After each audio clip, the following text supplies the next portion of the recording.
নমস্কাৰ বন্ধুসকল, আজি মই আপোনালোকক 4টামান ব্যায়াম শিকাম, যিটো ব্যায়াম কৰিলে আপোনাৰ পেটৰ যিটো চৰ্বি হয় সেইটো সহজতে কমিব।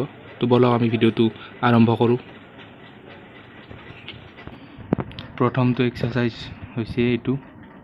ভিডিঅ'ত দেখুওৱাৰ দৰে আমি এনেকৈ ভৰি দুখন মেলি হাত দুখন আগফালে লৈ উঠা বহা কৰিম। এইটো কৰিলে আমাৰ যিটো পেটৰ তলৰ চৰ্বি থাকে সেইটো মানে বাৰ্ণ, অৰ্থাৎ সেইটো নোহোৱাত সহায় কৰে এই ব্যায়ামটোৱে।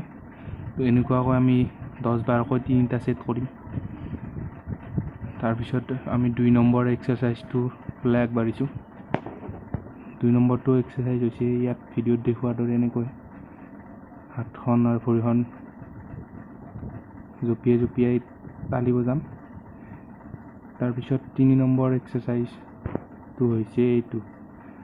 এনেকুৱাকৈ আমি ভৰি দুখন যেতিয়া জাম্প কৰিম তেতিয়া আমাৰ ফেটৰ যিটো ফেট থাকে সেইটো লৰি যায়। আৰু এতিয়া আহিছোঁ 4 নম্বৰ এক্সাৰচাইজত। 4 নম্বৰটো হৈছে এইটো কৰিলে আমাৰ পেটত এটা যিটো জাম্প হয় তেতিয়া আমাৰ চৰ্বিটো বাৰ্ণ হোৱাত যথেষ্ট সহায় কৰে। তো বন্ধুসকল, এইকেইটা এক্সাৰচাইজ আপোনালোকে 15 দিন ভালকৈ কৰক আৰু ৰিজাল্ট আপোনালোকে নিজেই পাই যাব। তো আজিলৈ ইমানেই। ধন্যবাদ। ভিডিঅ'টো ভাল লাগিলে লাইক শ্বেয়াৰ কৰিব।